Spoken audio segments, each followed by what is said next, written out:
je vous retrouve pour un nouvel update lecture. J'ai toujours pas rattrapé mon retard, hein. Là je vais vous parler de livres que j'ai lus fin juin. Voilà, on s'en fout de quand je les ai lus, je vous en parle tout de suite. Enfin, le premier c'est Dating You, Hating You de Christina Loren. Je le précise tout de suite comme ça sera fait. Je vais parler des autrices au pluriel parce qu'elles sont deux à écrire ces livres. Voilà, Christina Loren c'est leur pseudonyme. Elles sont deux à écrire ces livres. Bref, j'adore Christina Loren, j'adore leur saga Beautiful et j'adore leur saga Wild Season que j'ai terminé en début d'année.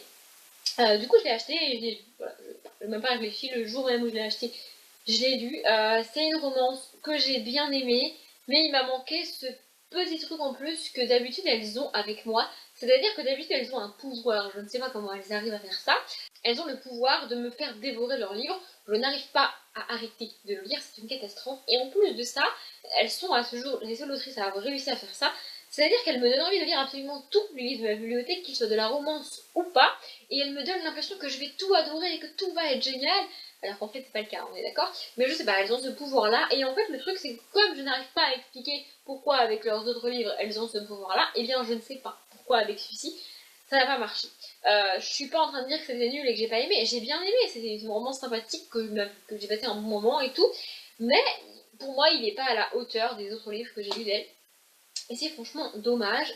Mon premier conseil pour lire ce livre, ce serait de ne pas lire le résumé. Parce que, alors moi je n'ai pas lu le résumé parce que j'ai pas eu besoin de lire le résumé et c'est de Christina Loren donc j'ai envie de le lire. Mais je trouve le résumé, enfin c'est pas que le résumé est très spoilant, c'est que le début est très lent. Et du coup, enfin moi je sais que si j'avais lu les résumés avant de le lire, j'aurais trouvé le début encore plus lent et encore plus chiant et je me serais dit bon c'est bon j'ai compris là, c'est quand que... En fait j'aurais dit c'est quand tu me dis ce que tu m'as dit dans le résumé quoi, parce que c'est chiant en fait, j'aime pas quand au début du livre on a un espèce de mystère et genre on nous dit pas un truc alors que dans le résumé on te l'a dit quoi. Ça m'énerve et c'est le cas ici. Pour l'histoire on va rencontrer, comment ils s'appellent, Carter et Evie qui sont agents à Hollywood, ils habitent à Los Angeles si je dis pas de conneries. Et donc ils sont agents pour des stars et ils sont plus ou moins collègues et ils vont se rencontrer et en gros ils vont être en concurrence dans leur boulot mais ils vont avoir envie d'être ensemble en fait. Du coup c'est un petit peu compliqué. Il se passe pas énormément de trucs, le truc est assez lent et au bout d'un moment j'avais l'impression d'être face à deux gamins. En fait ils se font des blagues au quotidien sauf que c'est censé être des blagues un peu violentes et pour faire chier l'autre dans son boulot. Sauf qu'en même temps, comme ils s'apprécient, bah, c'est pas franchement des blagues super intelligentes et super chiantes pour celui qui l'a subi. Donc voilà, c'était pas très fun. Le seul point positif que j'ai franchement adoré, c'est que les autrices arrivent à montrer que quand une femme subit du sexisme au travail, c'est extrêmement difficile à vivre non seulement au quotidien, mais en plus à faire reconnaître parce qu'il faut qu'elle arrive à prouver aux gens qui l'entourent qu'effectivement l'homme en question, parce que c'est toujours un homme, agit avec elle comme ça parce qu'elle est une femme et fait une différence entre son travail à elle et ce qu'un homme fait à niveau égal. Parce qu'elle est une femme, il faut qu'elle arrive à montrer ça, et plus important encore, il faut qu'elle arrive à faire ça sans l'aide d'un homme.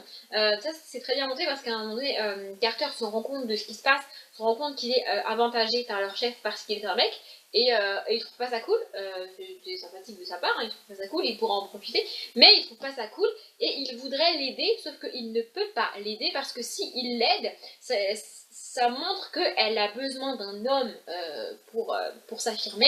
Et bah du coup, ça justifie qu'elle soit victime de sexisme parce que si elle a besoin d'un homme pour s'affirmer, bah, c'est qu'elle est un peu en dessous. Vous voyez ce que je veux dire?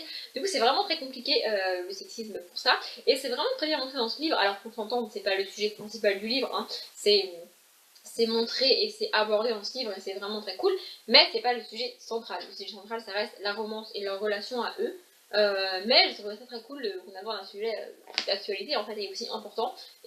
Moi j'ai bien aimé la manière dont c'est abordé, donc je suis d'accord avec ce que les autrices disent, c'est toujours sympathique. Voilà, ça reste une romance sympathique d'actualité contemporaine pour le coup, que j'ai bien aimé, mais il m'a manqué un petit sur et c'est dommage. Le suivant, vous l'avez déjà vu, ce qu'il était en pause depuis très longtemps, c'est Hygiène de l'assassin de Amélie Nothomb, ou Nothomb, je ne sais jamais comment on dit, enfin bref, on s'en fout. Il y a mon marquage ici, vous le voyez, et je l'ai abandonné à la page 60. En fait, c'est l'histoire de... Enfin, c'est pas une histoire en fait, c'est... on va rencontrer Pretexta, Tac, comme on dit, qui est un écrivain, et en fait il a une maladie, je sais plus trop comment s'appelle sa maladie, mais il a une maladie chelou, et en fait il va mourir. Et du coup, il accepte de donner des interviews à différents journalistes. Et donc, on a 3-4 journalistes, je sais plus combien, qui vont se succéder chez lui pour discuter, l'interviewer et tout et tout. Et en fait, j'ai pas du tout compris l'objectif du livre. En fait, on a un personnage totalement détestable, en fait, et qui passe son temps à critiquer les journalistes, les rabaisser, à leur dire que ce qu'il dit c'est de la merde, que ce que tu penses c'est de la merde, que ce que tu fais c'est de la merde, enfin pourquoi t'es là. Il se prend pour le roi du monde, et du coup, tout le monde est inférieur à lui, selon lui. Et c'est fatigant. Enfin, au bout d'un moment, je me suis dit, mais c'est quoi l'intérêt? Pourquoi je lis ça? Qu'est-ce qui m'apporte ce livre? Qu'est-ce qui m'apporte ce personnage-là? Je suis d'accord avec rien de ce qu'il dit, avec rien de ce qu'il fait. Il ne m'apporte aucune réflexion. En gros, voilà, je ne suis pas intéressée par ce qu'il dit. Ça ne me fait pas réfléchir, ça ne m'apporte strictement rien. Et l'histoire ne me divertit même pas. Du coup, au bout d'un moment, je me suis dit, bon, bah, c'est pas mauvais ce que je lis. Franchement, ça se lit bien et c'est sympa, mais ça ne m'apporte rien et ça ne me sert à rien de lire ça. En fait, le truc, c'est que je l'avais commencé il y a très très longtemps, il y a plus d'un an facile, et j'avais mis en pause parce que bah il y a rien qui m'énervait au point que je veuille l'abandonner, mais il y a rien qui me poussait à le lire non plus. Et là, je l'ai repris depuis le début, je l'ai recommencé depuis le début, et pareil en fait, j'ai la même sensation, la même impression de il n'y a rien qui m'énerve vraiment. Le personnage est franchement détestable, mais je pourrais lire le livre. Mais le truc, c'est que ça ne m'apporte rien en fait. J'ai pas envie de le lire. Voilà, j'ai pas envie de le lire. Donc j'aurais pu le remettre en pause et le reprendre dans un an. Et enfin, c'est pas possible. Au bout d'un moment, je me suis dit, ce n'est pas possible, je ne peux pas faire ça. Apparemment, d'après ce qui est écrit derrière, d'après ce que j'ai compris, mais j'ai pas vérifié, je crois que c'est le premier roman de l'autrice. Je pense que de manière générale, elle a un univers assez particulier qui fait que soit on aime, soit on n'aime pas. Je ne dis pas que je ne lirai plus jamais de Amélie Nothomb, je pense que je vais en lire d'autres, je ne sais pas quand et je ne sais pas lesquels, mais j'ai envie d'en lire d'autres en tout cas, mais celui-ci non. Voilà, donc je l'ai pas lu. Le suivant c'est Suis-moi, je te fuis de Louise Manet. Alors lui, je l'ai pris totalement par hasard dans un magasin d'occasion. En fait, j'avais le droit à un livre gratuit, je sais plus quoi, enfin, il y avait une offre, bref. Du coup, je me suis dit, j'ai été dans un rayon de romance, et puis j'en ai pris un au hasard, et j'ai pris celui-ci. Et j'ai vraiment adoré, c'était vraiment très cool. En fait, c'est l'histoire de, comment elle s'appelle, Morgane, qui est une femme, en fait, elle a choisi de... Elle avait une carrière géniale qui lui permettait de gagner beaucoup d'argent et d'avoir une vie aisée en gros, mais elle a choisi de tout abandonner parce qu'elle en avait marre et elle s'est mise à faire un autre métier qui n'a absolument rien à voir, mais qui lui permet pas de vivre en fait. Elle est très pauvre et elle galère en fait, elle joue le bout, c'est une catastrophe, chaque moment est une catastrophe. Et au début du livre, elle a un accident de voiture avec une jeune fille qui ne s'appelle je sais plus comment, et du coup, suite à cet accident de voiture là, elle va rencontrer le père de cette jeune fille et elle va démarrer une espèce de. Bah, comme le dit le titre, va démarrer une espèce de chasse entre eux en fait, parce que elle a peur de l'engagement et lui il est pas. Il est pas le genre de mec à collectionner les femmes, mais il est pas le genre de mec à se mettre en couple non plus. Vous voyez ce que je veux dire? Bon bref, je sais pas si vous voyez ce que je veux dire, mais bref. Mais j'ai vraiment adoré. En fait, je me suis rendu compte avec ce livre-là, qui est la romance, comédie romantique, feel good, un peu, je sais pas trop dans quelle catégorie il va, qu'il était très très rare pour moi de lire des livres comme ça écrits par des Français, par des Françaises là pour le coup. D'habitude c'est écrit par des étrangers et donc du coup j'ai une traduction et là ça sent à la lecture que c'est du français, il y a des jeux de mots, il y a des trucs qui passeraient pas en fait si c'est traduit. Je pense que ce livre-là traduit en anglais, il y a des jeux de mots, il y a des trucs qui passent pas bien et que tu captes pas bien parce que bah, c'est traduit en fait et du coup tu perds un truc avec la traduction. Et du coup, j'ai trouvé ça vraiment fun, c'est drôle, c'est léger. Franchement, pour l'été, c'est parfait. Bon, je ne sais plus trop quand cette vidéo sort parce que c'est tellement en avance dans ma vidéo que c'est une catastrophe. Mais pour l'été, c'est vraiment cool et vraiment génial. Voilà, c'est parfait, ça se lit super rapidement. Je me suis renseignée sur ce qu'elle a écrit et d'autres, Louise Manet, et je pense que je lirai d'autres livres de cette autrice parce que c'était vraiment, vraiment cool. Et on finit avec Associé contre le crime de Agatha Christie. Donc j'avais dit que j'attendrais un peu pour le lire et finalement j'ai pas attendu autant que ce que je pensais. C'est un recueil de nouvelles avec Tommy et Tuppence Beresford qu'on a déjà vu dans un autre livre mais je ne sais plus lequel.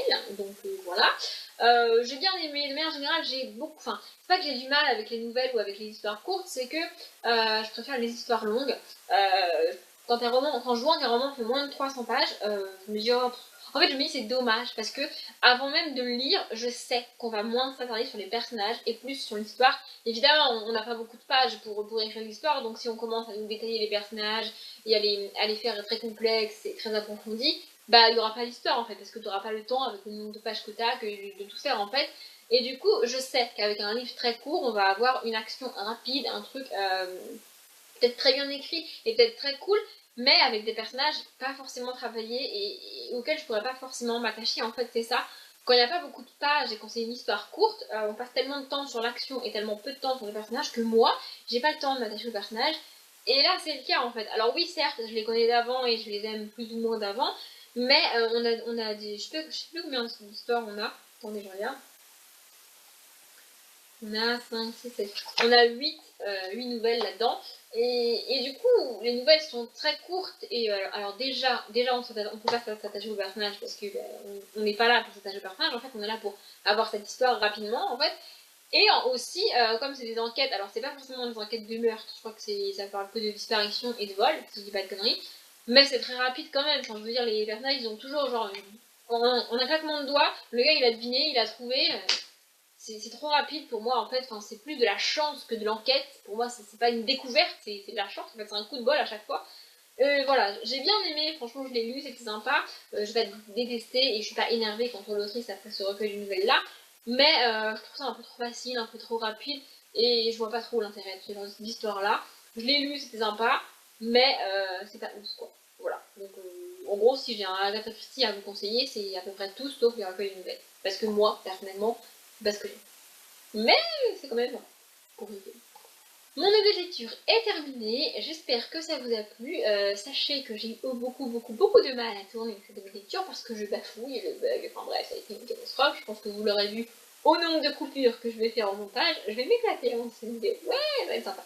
Bref, je commence à divaguer, vous avez remarqué. Donc je vous laisse là, j'espère que ça vous a plu. Comme d'habitude, je vous souhaite une bonne journée, un bon après-midi, un bon appétit ou une bonne nuit. Et je vous dis à bientôt.